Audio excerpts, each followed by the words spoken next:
Quand ma fille adoptive a retrouvé sa famille biologique, elle m'a bloqué pour que je n'assiste pas à son dîner de fin d'études universitaires. Mais quand sa mère biologique lui a demandé de participer à l'addition, elle a essayé d'utiliser ma carte bancaire et s'est rendu compte immédiatement que tout avait changé. Ce qui s'est passé ensuite était assez incroyable. Je n'ai jamais imaginé être remplacé aussi vite. C'était la partie qui continuait à griffer ma poitrine chaque nuit.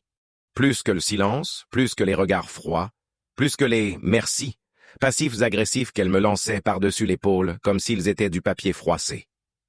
Je m'appelle Michel, et pendant 18 ans j'ai été maman. Pas la remplaçante, pas celle de remplissage, pas la note de bas de page. C'était moi qui restais éveillé quand elle faisait des terreurs nocturnes, qui préparait des déjeuners avec des petites notes idiotes dedans parce que je voulais qu'elle se sente vue et qui lui ait appris à conduire, même si j'avais les jointures blanches, agrippées au siège passager tout le temps. J'étais là pour les bagues, les ruptures, les fêtes d'anniversaire où personne ne venait sauf moi, et un gâteau acheté en magasin. Et pourtant, en l'espace de quelques mois, tout s'est effondré dès qu'elle a retrouvé sa famille biologique. Tout ce que j'avais versé en elle, des années d'amour, de sacrifice, de travail émotionnel, semblait soudain une dette qu'elle avait remboursée, et maintenant qu'elle était réglée, je n'avais plus aucune utilité pour elle. Ça a commencé par de petits changements. Elle a arrêté de m'appeler maman et a commencé à utiliser mon prénom comme si nous étions collègues de travail. J'ai laissé passer les premières fois en pensant que c'était peut-être juste une partie de son indépendance grandissante. Je ne voulais pas l'étouffer. Je sais à quel point il est important pour les jeunes de se trouver elles-mêmes, mais ce à quoi je ne m'attendais pas, c'était qu'elle essaye de se trouver en m'éliminant complètement. Elle rentrait tard à la maison, sentant des parfums que je ne reconnaissais pas, parlant d'eux comme s'ils étaient un rêve devenu réalité. Mon vrai frère a dit que je devrais essayer cette alternance, où ma mère biologique m'aide à planifier l'aménagement de ma chambre. Mon estomac se tordait à chaque fois, mais je hochais la tête comme si je ne saignais pas derrière mon sourire, parce que si j'objectais, j'aurais l'air insécure ou contrôlante. Si je disais ce que je ressentais, elle m'accuserait d'être jalouse de la femme qui l'avait abandonnée. Alors je n'ai rien dit, et je l'ai regardée me plier hors de sa vie lentement, comme si j'étais le coin d'une page qu'elle ne pensait plus lire. Ensuite est venu le dîner de fin d'études. Elle l'a mentionné en passant. Prudente, vague, comme si elle savait déjà que je n'aimerais pas ce qu'elle allait dire. « Oh, on fera un petit dîner avant que je parte », a-t-elle murmuré en faisant défiler son téléphone sans même me regarder. « Juste un truc petit avec la famille. » J'ai souri en essayant d'attraper son regard. « J'adorerais aider à le planifier, » ai-je dit doucement. « On pourrait le faire ici. Je pourrais cuisiner ?» Elle m'a interrompu. « Ce n'est pas juste avec ma vraie famille. Ce sont eux qui l'organisent. Tu ne voudrais pas venir. Je me souviens être resté là dans la cuisine avec un torchon à la main, les doigts tremblants. « Comment ça, je ne voudrais pas venir ?» ai-je demandé, la voix tremblante me trahissant. Enfin, elle m'a regardé, plate, fatiguée, comme si elle m'avait dépassé. « C'est juste pour la famille de sang, tu comprends ?» Non, je ne comprenais pas du tout. Cette nuit-là, je suis resté éveillé jusqu'à 2 heures du matin à regarder de vieilles photos. Son premier Halloween, avec ce costume de citrouille, sa remise de diplôme de lycée, la tête qu'elle a faite quand je l'ai surprise avec des billets pour un concert qu'elle m'avait supplié. Je me suis souvenu quand elle avait des angines et que j'ai dormi par terre à côté de son lit 3 nuits de suite, au cas où elle aurait besoin d'eau ou d'un linge froid. Je me suis souvenu de son premier chagrin d'amour et comment nous avons mangé de la glace directement du pot en regardant des films cucules jusqu'à ce qu'elle arrête de pleurer. Ça n'était pas réel, ça n'était pas de la famille, mais pour elle, apparemment l'ADN pesait plus que tout le reste. Je l'avais élevée, j'avais versé chaque goutte de moi en elle, et pourtant, dès qu'est apparu quelqu'un avec du sang correspondant, on m'a mise sur le banc. Sans avertissement, sans conversation, simplement écartée. Je ne suis pas allé au dîner, je n'étais pas invité, je ne lui ai pas envoyé de message, je ne l'ai pas appelé, j'ai simplement laissé la nuit arriver et passer en silence. J'imaginais ma fille dans un restaurant chic, habillée, riant avec des inconnus qui partageaient ses pommettes et son nom de famille, qui avait manqué 18 ans de sa vie, mais qui d'une certaine façon avait l'honneur de la despeudir. Je me demandais si elle m'avait même mentionné. Je me demandais si quelqu'un là-bas savait qui avait payé l'université pour laquelle on la célébrait. Spoiler, c'était moi. J'avais économisé chaque putain d'année. J'avais dit non aux vacances, aux vêtements neufs, au dîner avec des amis, tout pour qu'elle puisse quitter cette maison avec moins de dettes et plus d'options. Et maintenant, elle avait donné ce siège à table à quelqu'un qui avait disparu de sa vie jusqu'à ce qu'il lui convienne de revenir. Je ne crois pas avoir dormi cette nuit-là. Je suis resté au lit à regarder le plafond. Le bourdonnement du ventilateur de plafond, trop fort, trop bas, trop tout. Je n'arrêtais pas de penser, est-ce à ça que se réduit la maternité? À 18 ans de travail invisible, juste pour être oublié quand les crédits se terminent. Je ne cherchais pas une médaille, mais mon Dieu, je pensais au moins recevoir un au revoir, une sorte de clôture, mais je n'ai rien eu. Juste le bruit d'une porte qui claque et l'écho de famille de sang comme une malédiction dans mes oreilles. J'avais l'impression de faire le deuil d'une mort, mais personne n'était mort, sauf peut-être la version d'elle qui m'appelait maman, et le disait vraiment. Quand enfin le soleil s'est levé, je me suis préparé du café et je me suis assise à la table de la cuisine, regardant la chaise vide où elle s'asseyait pour le petit déjeuner. Elle ne mangeait plus avec moi depuis des semaines, mais je mettais toujours son couvert quand même, comme un rituel pathétique dont je ne pouvais pas me défaire. Ce matin-là, je ne l'ai pas fait. Ce matin-là, je suis entré dans notre compte bancaire partagé et je lui ai retiré silencieusement l'accès à sa carte, pas par vengeance, mais comme un acte nécessaire d'auto-respect.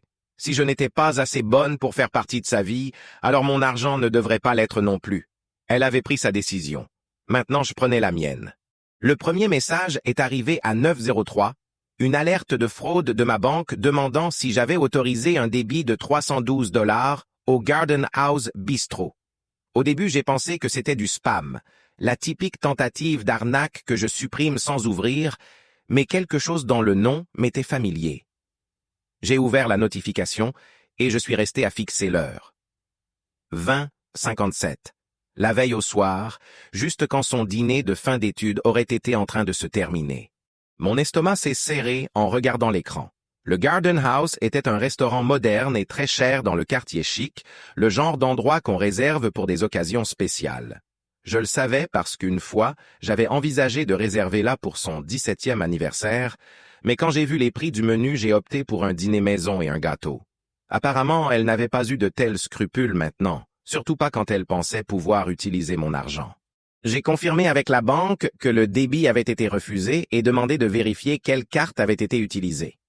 La femme au téléphone était polie, mais récitait froidement le script. « Oui, madame. C'était la carte de votre utilisatrice autorisée se terminant par 45. C'était sa carte que je lui avais donnée pour les livres, l'essence, les urgences, les choses essentielles, pas pour des cocktails de crevettes et des boissons artisanales. J'ai demandé s'il y avait eu d'autres tentatives. 3 en fait. Toutes refusées. Toutes entre 20h57 et 21h01.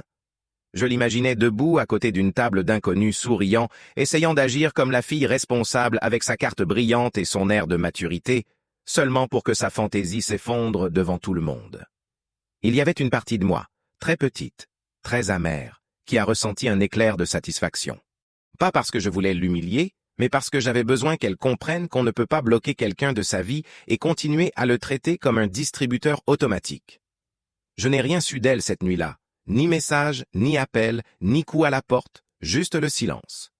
Je l'imaginais avec sa mère biologique intervenant pour payer l'addition, plissant les yeux devant l'inconfort, se demandant quel genre de mère adoptive ferait vivre à sa fille une telle honte. J'imaginais le jugement, les murmures, le changement subtil dans leur sourire. Peut-être que tout le monde la regardait différemment maintenant. Peut-être qu'il se rendait enfin compte qu'elle n'était pas aussi indépendante qu'elle voulait le faire croire. Je sais que ce n'était pas juste de penser comme ça, mais je ne pouvais pas m'en empêcher. On m'avait fait me sentir jetable, et maintenant, elle devait affronter le coup de cette décision, littéralement et émotionnellement. Le lendemain matin, elle est apparue à ma porte. Je n'étais même pas encore habillé. J'étais encore en peignoir avec une tasse de café tiède à la main, quand j'ai entendu les coups. Ce n'étaient pas des coups timides, ils étaient forts, urgents, pleins de rage. J'ai ouvert la porte et je l'ai trouvée là avec tout le maquillage de la veille encore sur le visage. Le mascara coulé sous les yeux comme des bleus, les lèvres tendues de frustration. Elle avait l'air fatiguée, pas seulement physiquement, mais émotionnellement épuisée. « Qu'est-ce que c'est que ce bordel, maman ?» a-t-elle lâché sans attendre d'invitation avant de me pousser et d'entrer dans le salon. C'était la première fois depuis des semaines qu'elle m'appelait maman, mais la façon dont elle l'a dit ne sonnait pas comme de l'amour, ça sonnait comme une accusation. J'ai fermé la porte derrière elle et je l'ai suivie. Mon cœur battait déjà fort sous le poids de ce qui allait venir. Elle s'est retournée vers moi comme si j'étais une inconnue. « Pourquoi as-tu bloqué ma carte ?» a-t-elle exigé, les bras croisés comme si j'étais une ado qui lui avait volé sa voiture. Je n'ai pas répondu tout de suite. Je me suis assise lentement, j'ai posé mon café sur la table et j'ai affronté son regard. « Tu m'as bloqué de ta vie », ai-je dit doucement. Il m'a semblé juste de faire pareil. Sa bouche s'est ouverte, mais aucun son n'en est sorti. Elle semblait vraiment surprise, comme si elle n'avait pas anticipé que j'aurais le courage de le dire à voix haute. « Tu m'as humilié », a-t-elle dit enfin d'une voix tremblante, en se rappelant ce qui s'était passé devant tout le monde. Ma mère biologique a dû payer tout. Tu sais comment ça a eu l'air? Oui, ai-je répondu calmement. Ça a eu l'air comme si tu attendais que quelqu'un que tu avais écarté de ta vie continue à payer l'addition de ta nouvelle vie. Elle a reculé comme si je l'avais giflée. Ce n'est pas juste, a-t-elle murmuré. Je n'ai jamais dit que je ne t'aimais pas. J'ai ri. Un son amer et tranchant que je ne reconnaissais même pas comme mien. Pas besoin de le dire. Tu l'as démontré. Tu l'as démontré quand tu ne m'as pas invité, quand tu l'as appelé maman devant tes amis, quand tu m'as effacé si facilement au moment même où tu as trouvé quelqu'un qui partageait ton ADN. Je sentais mes mains trembler, mais je ne me suis pas arrêté. Et maintenant, tu veux mon argent. Tu veux que je sois le soutien invisible qui paie pour le décor que tu as donné à quelqu'un d'autre? Elle s'est laissée tomber sur le canapé en face de moi, les bras maintenant mous le long du corps. « Je ne pensais pas que tu me couperais aussi vite », a-t-elle murmuré en levant à peine les yeux vers moi. Ce mot « vite » est tombé comme un marteau. « Donc tu savais que je le ferais éventuellement ?» ai-je dit, la douleur montant dans ma gorge comme de la bile. « Tu attendais juste de soutirer un dernier service avant que je me réveille. » Elle ne l'a pas nié. Ce silence disait tout. « Tu veux de l'indépendance, chérie ?» ai-je ajouté en me levant. « Eh bien, ça inclut aussi le financier. Tu ne peux pas me bloquer comme mère et me garder comme sponsor. Ça ne marche pas comme ça. » Alors elle a commencé à pleurer. Un pleur brisé, déchirant qui me retournait les entrailles et me donnait envie de la serrer dans mes bras comme quand elle était petite. Mais je n'ai pas bougé. Je l'ai laissé pleurer parce que parfois aimer signifie laisser quelqu'un ressentir la piqûre de ses propres décisions. Parfois aimer signifie reculer, même quand chaque partie de toi veut avancer. Elle s'est essuyé le visage avec sa manche et m'a regardé avec des yeux que je reconnaissais à peine. « Je ne pensais pas que ça finirait comme ça », a-t-elle murmuré. « Moi non plus », ai-je répondu doucement. « Mais ça a fini et il n'y a pas de retour en arrière. » Elle est revenue le lendemain matin, à la même heure, avec les mêmes larmes. Mais cette fois, elle n'a même pas frappé. Elle s'est assise sur le porche comme si elle appartenait là, comme si elle n'avait pas brûlé ce pont avec son propre allumette et essence. Je l'ai observée derrière le rideau pendant 5 minutes avant d'ouvrir la porte. Elle était voûtée, les bras autour de ses genoux. Le maquillage coulait encore. Cette fois pas à cause d'une longue nuit dehors, mais d'une longue nuit dedans. De celle où on marche de long en large, se rendant compte de l'erreur commise, mais sans savoir comment la défaire, sans avaler sa fierté. Son sac à dos était jeté à ses pieds comme un détail secondaire. Pendant un moment, j'ai presque confondu avec la petite fille qui m'attendait dehors après le cours de ballet, serrant fort son ours en peluche des 2 mains et cherchant ma voiture des yeux. Mais cette petite fille m'appelait « maman » de tout son cœur. Elle était là parce que son filet de sécurité s'était rompu et qu'elle ne savait pas où atterrir ailleurs. J'ai ouvert la porte et je me suis appuyé sur le cadre. « Tu arrives tôt », ai-je dit sèchement. Elle m'a regardé surprise, comme si elle ne pensait pas que j'ouvrirais vraiment. « Je ne savais pas où aller d'autre », a-t-elle balbutié en s'essuyant les yeux avec la manche de son sweat. Sa voix se brisait avec cette vulnérabilité qui avant me faisait tout laisser tomber. La même qui me faisait conduire au milieu de tempêtes de neige juste pour lui apporter de la soupe, mais maintenant elle me frappait différemment. Maintenant elle semblait comme si quelqu'un d'autre portait la peau de ma fille. Je n'ai pas bougé du seuil. « Pourquoi n'es-tu pas allé chez ta vraie mère ?» ai-je demandé, et c'est sorti plus froid que je ne le voulais. Son visage s'est tordu comme si je l'avais giflé, et d'une certaine façon, je suppose que oui. Elle méritait de savoir ce que ça faisait d'être reléguée au second plan dans la vie de quelqu'un qui te considère remplaçable. Elle s'est levée tremblante, les genoux craquants. « Je l'ai gâché », a-t-elle dit doucement. « Je sais, mais tu n'as pas besoin d'être cruel. » J'ai cligné des yeux. Cruel. J'avais passé les derniers mois à avaler toute la douleur, à feindre l'indifférence chaque fois qu'elle m'ignorait dans le couloir ou qu'elle écrivait à sa mère biologique depuis la table du dîner. J'avais marché sur la pointe des pieds autour de sa nouvelle loyauté comme si c'était du cristal fragile que je ne voulais pas casser. Et maintenant elle pensait que j'étais cruel parce que je ne voulais plus financer sa fantaisie. Je ne suis pas cruel, ai-je répondu en gardant le ton serein. Je suis clair, c'est différent. J'ai ouvert un peu plus la porte moustiquaire et j'ai désigné le sac à dos. Si tu es là pour de l'argent ou un endroit où rester, tu devras le demander aux personnes que tu as choisies au lieu de moi. Elle a cligné rapidement des yeux, la mâchoire tremblante comme si elle voulait discuter mais ne savait pas comment. Ils ne sont pas ce que je pensais, a-t-elle murmuré. Ce n'est pas comme je l'imaginais. Sa voix tremblait. Elle voulait que je paie ma part du dîner. Elle a dit que c'était important que j'apprenne la responsabilité. Mais elle ne m'a pas prévenu avant. Elle a attendu que l'addition arrive et me l'a glissée. Ses mains tremblaient. Elle m'a dit « Tu es adulte maintenant. Commence à agir comme tel. » Je suis restée silencieuse, laissant ces mots flotter entre nous. Ça sonnait comme de l'amour dur. Mais peut-être que l'amour dur frappe différemment quand il vient de quelqu'un qui ne s'est jamais soucié de t'élever. Pendant un instant, j'ai senti l'impulsion de céder, de la faire entrer dans la maison et de lui préparer un petit déjeuner chaud, de tout arranger comme je le faisais toujours. Mais je me suis souvenu de son visage quand elle m'a dit que je n'étais pas invité à son dîner de fin d'études. Je me suis souvenu de son rire au téléphone en appelant sa mère biologique, la vraie MVP. Je me suis souvenu de passer devant sa chambre cette nuit-là et de l'entendre dire « Oui, elle n'était que la femme qui m'a élevé, mais toi tu es ma vraie maman. » Cette phrase avait résonné dans ma tête pendant des jours, juste la femme qui m'a élevé, comme si toute ma maternité se réduisait à un remplaçant jusqu'à ce que quelqu'un de mieux apparaisse. Et maintenant que la réalité ne correspondait pas à son conte de fées, elle voulait revenir et reprendre là où on s'était arrêté, comme si l'amour pouvait être mis en pause et repris quand ça arrange. « Tu as pris ta décision », ai-je dit en sortant sur le porche, et je l'ai respectée. Mais les décisions ont des conséquences. Tu ne peux pas me faire disparaître quand ça t'arrange et puis me ressusciter quand tout s'effondre. Elle a détourné le regard, le menton tremblant. Je ne pensais pas que tu me lâcherais vraiment, a-t-elle murmuré comme si elle détestait l'admettre. Ça m'a touché parce que bien sûr qu'elle ne le pensait pas. J'avais toujours été celle qui tenait tout ensemble. J'étais la colle, le filet de sécurité, la force silencieuse qui s'assurait que rien ne s'écroule. Mais je ne l'étais plus. Je ne pouvais plus. Je ne voulais plus. Un voisin de l'autre côté de la rue tondait sa pelouse et je l'ai vu nous regarder. Je m'en fichais qu'il voie, que tout le monde voit ce qui se passe quand une mère trace la ligne que personne ne croit qu'elle osera tracer. « Je t'aime », ai-je dit, la voix se brisant un peu malgré moi.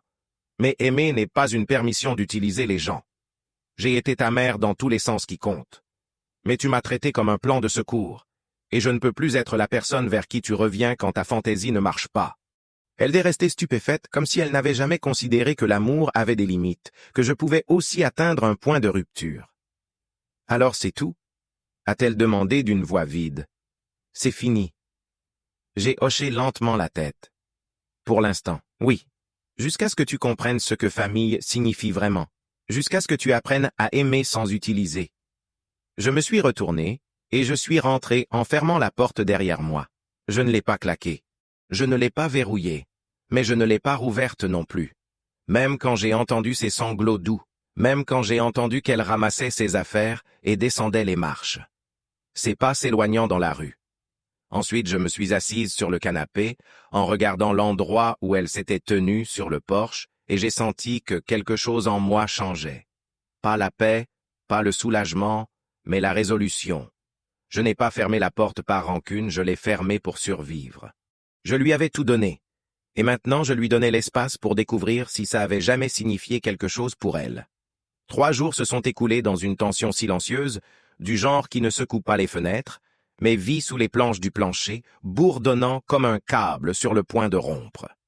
Je n'ai pas eu de nouvelles d'elle, ni un coup à la porte, ni un appel, ni même le réconfort lâche d'un message, juste l'absence. Et je l'admets, j'ai continué à vérifier. Chaque matin, je regardais par la fenêtre un peu plus longtemps que nécessaire. Chaque nuit, je laissais la lumière du porche allumée plus longtemps que je ne devais. L'espoir est têtu. Il n'est pas doux ni poétique, il est aigu et inconfortable, s'enfonçant dans ta poitrine chaque fois que tu crois l'avoir lâché. Mais ce matin-là, quand le téléphone a sonné, je l'ai su même avant de répondre. Je ne reconnaissais pas le numéro, mais quelque chose dans mon estomac s'est tordu comme toujours quand il s'agissait d'elle. J'ai répondu à moitié effrayé, à moitié désespéré. « Allô » ai-je dit d'une voix basse et prudente.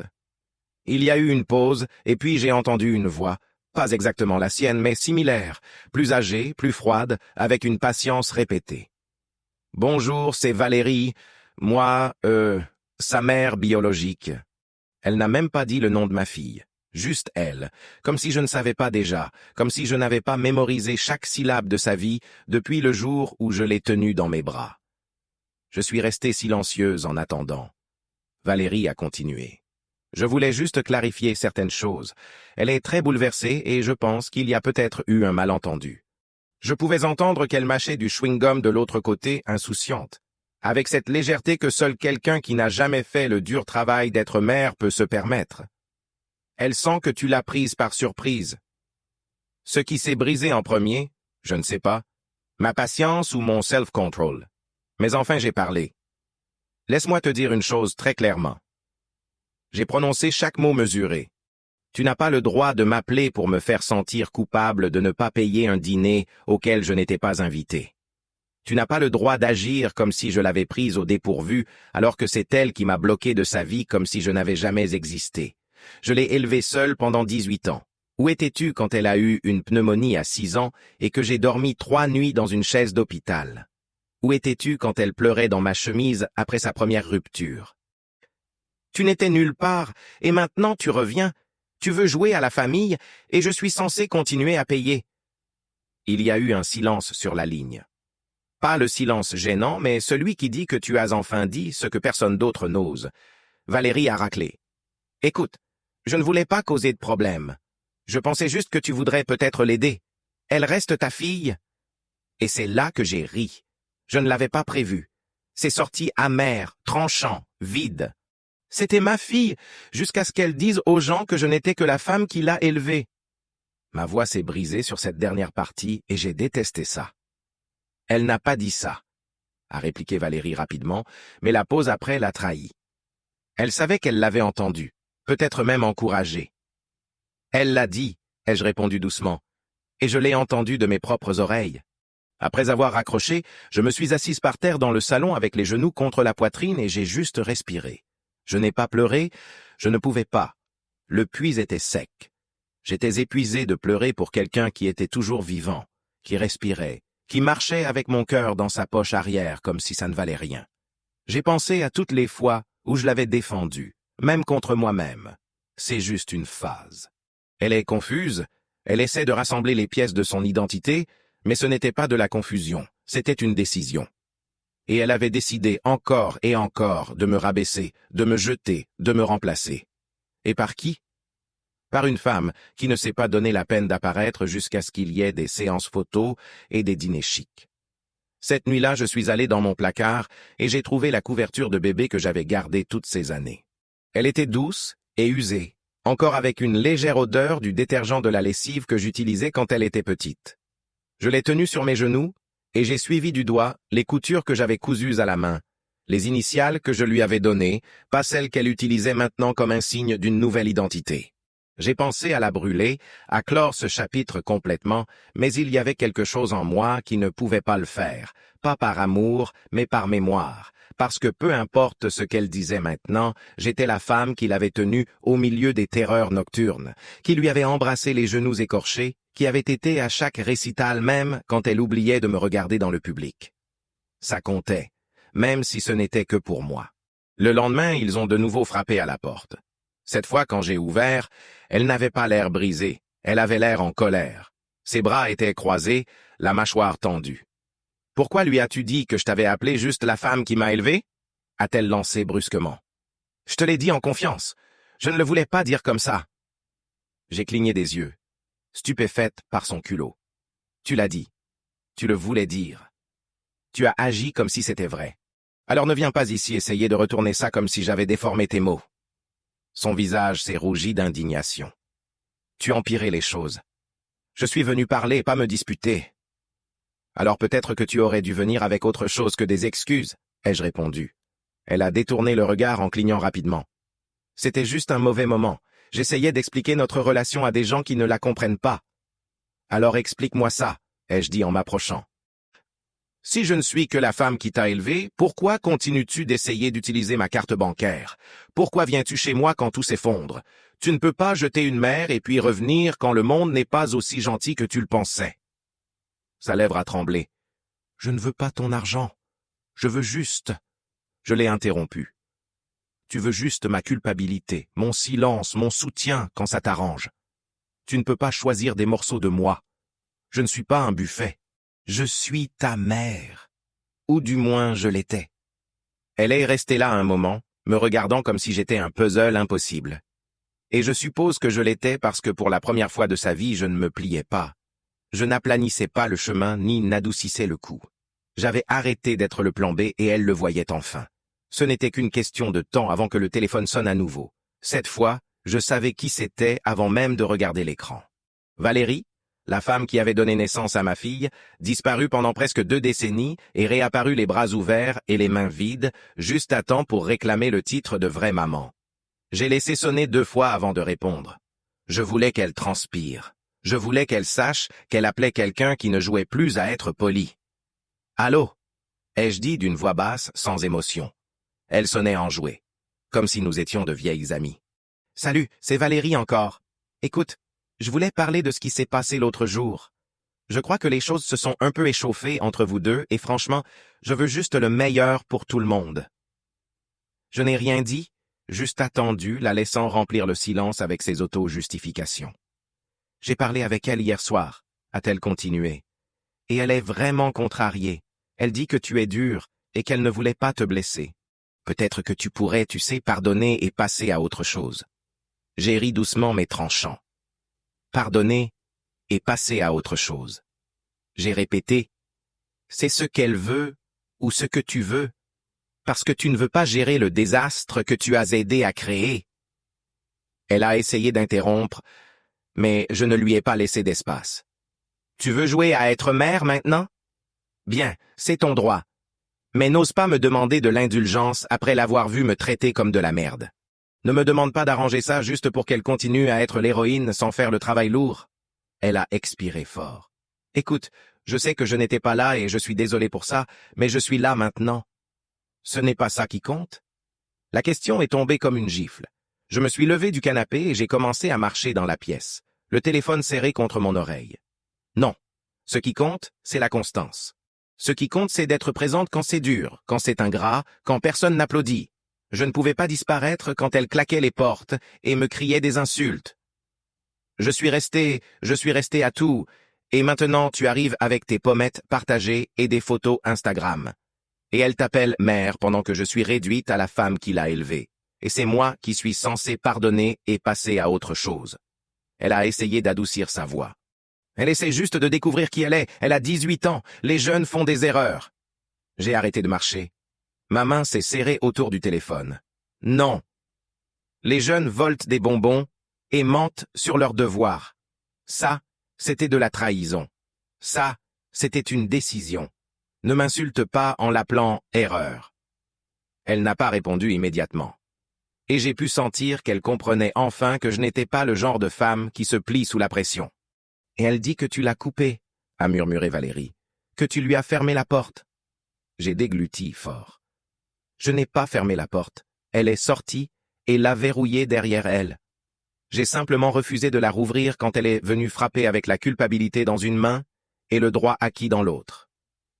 Quand l'appel s'est terminé, je suis resté longtemps à regarder mon reflet dans le miroir du couloir.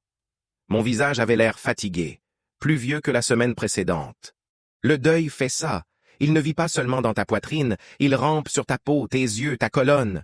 J'avais passé presque 2 décennies à élever une fille qui ne voulait plus me réclamer. Et maintenant j'étais censé quoi? Demander pardon pour ne pas être un paillasson.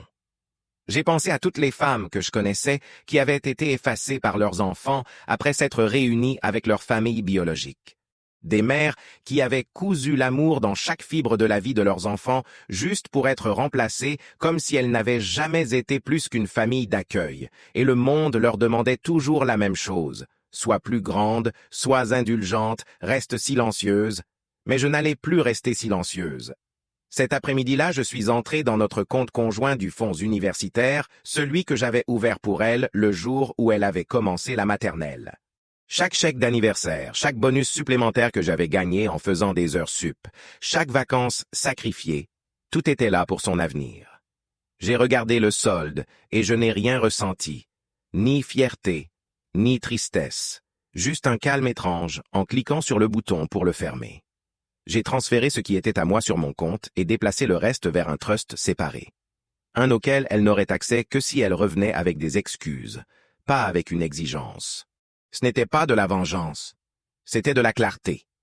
Si elle voulait construire sa vie sans moi, elle pouvait aussi le faire sans mon argent. Vers 21 heures, j'ai reçu un message d'un numéro inconnu. « Tu as vraiment fermé le compte? Wow, tu me punis pour avoir retrouvé ma famille. T'es incroyable! » J'ai fixé le message longtemps avant de répondre. « Je ne te punis pas pour avoir retrouvé ta famille. Je te crois enfin quand tu as dit que je n'en faisais pas partie. » Elle n'a pas répondu. Je ne m'y attendais pas. Au lieu de ça, je me suis préparé un petit dîner, du saumon avec des légumes rôtis, et je l'ai mangé sur le porche arrière. Le ciel était violet avec des nuages. Un orage menaçait au loin, mais l'air était calme. Pour la première fois depuis des semaines, la maison ne se sentait pas hantée par son absence. Elle se sentait simplement mienne. J'ai bu du vin et laissé le silence me porter. Pas comme punition, mais comme rappel que parfois la paix arrive après le type de déchirement le plus bruyant. Et à ce moment-là, je ne me suis pas sentie une méchante. Je me suis sentie une mère qui avait enfin décidé de se choisir elle-même. Une semaine s'est écoulée, 7 longs jours sans appel, sans message, sans même une notification amère dans ma boîte de réception. Le silence ne se sentait plus comme une punition. Il était devenu une limite, une frontière que je traçais. Pas avec colère ni rancune, mais avec la clarté qui ne vient qu'après avoir pleuré assez pour vider un fleuve et être resté assez longtemps dans les ruines pour réaliser que tu ne veux pas reconstruire ce qui était. J'ai passé ces jours à faire de longues promenades, à vider sa vieille chambre, pas comme un acte de vengeance, mais comme un acte de restauration. J'ai rangé les peluches de l'enfance, les trophées, les journaux qu'elle avait probablement oubliés. Chaque objet est allé dans un conteneur étiqueté, scellé et empilé dans le garage. Pas jeté, mais pas bienvenu dans la maison non plus, comme elle. C'est lors d'une de ces après-midi silencieuses, avec la lumière du soleil entrant par la fenêtre de la cuisine, que j'ai trouvé l'enveloppe cachée dans le tiroir des bricoles, où on gardait les chargeurs supplémentaires et les sachets de ketchup de fast-food. Elle était là, innocente, avec son écriture reconnaissable. Je ne sais pas pourquoi elle l'avait laissée. Peut-être qu'elle voulait me la donner. Peut-être qu'elle espérait que je la trouve plus tard quand la fumée se serait dissipée. J'ai hésité avant d'ouvrir. Chaque muscle de mon corps tendu comme si j'attendais un coup. À l'intérieur, il y avait une feuille arrachée d'un cahier avec des bords en spirale. Son écriture était désordonnée, précipitée. En haut, elle avait écrit « Je ne voulais pas te faire sentir que tu ne comptais pas. » Ça a suffi. Des larmes chaudes, soudaines et indésirables. J'ai lu le reste rapidement, craignant de m'arrêter. Elle parlait d'être confuse, de vouloir appartenir à un endroit qui lui ressemble, de se sentir divisée entre loyauté et curiosité. Elle admettait avoir dit des choses blessantes et pensait que je serais toujours là, peu importe jusqu'où elle me poussait. Mais ce qui m'a le plus brisé, c'était la dernière ligne. Si maintenant tu me hais, je comprends, mais j'espère qu'un jour tu te souviendras que j'étais d'abord ta petite fille. Je me suis assise, la note tremblant dans mes mains, et j'ai senti que quelque chose changeait. Ce n'était pas le pardon, ce n'était pas la tendresse, c'était la complexité. Ce n'était pas une histoire de méchants clercs et de victimes innocentes. C'était une histoire de personnes fracturées, essayant de comprendre leur propre douleur. Et même si je n'approuvais pas comment elle l'avait gérée, je revoyais la petite fille en elle, la effrayée, l'insécure, celle qui voulait encore être aimée même si elle me poussait des deux mains. Mais ça ne signifiait pas que je pouvais rouvrir la porte. Ça ne signifiait pas que je pouvais défaire ce qu'elle avait dit ou comment elle m'avait fait me sentir. Si jetable, si remplaçable, si invisible. Cet après-midi-là, je me suis de nouveau assise sur le porche en regardant le ciel devenir bleu foncé, et j'ai pensé à ce que signifiait aimer quelqu'un qui n'avait plus de place pour toi. Les gens disent que l'amour inconditionnel signifie accepter quelqu'un peu importe quoi, mais je n'y crois plus. L'amour réel, l'amour adulte, a des conditions et l'une d'elles est le respect, une autre la réciprocité. Tu ne peux pas réclamer les bénéfices de mon amour tout en crachant sur les fondations sur lesquelles il a été construit. Tu ne peux pas m'exiler et quand même espérer que je joue à être mère quand ça t'arrange. Le lendemain matin, j'ai envoyé par la poste la boîte avec ses affaires à l'adresse de son université. Je n'ai pas inclus de notes. Je ne voulais pas la confondre avec du sentimentalisme. J'avais besoin qu'elle sache que j'avais continué, pas avec colère, mais avec vérité. Cette nuit-là, j'ai reçu un message vocal. Elle ne m'a pas demandé de rappeler. Elle ne m'a pas supplié de reconsidérer, elle a juste dit « J'ai reçu la boîte, je comprends ». J'aurais aimé que les choses soient différentes, mais maintenant je comprends. Je voulais juste te remercier pour tout, même si je ne l'ai pas dit quand ça importait. Et c'était tout.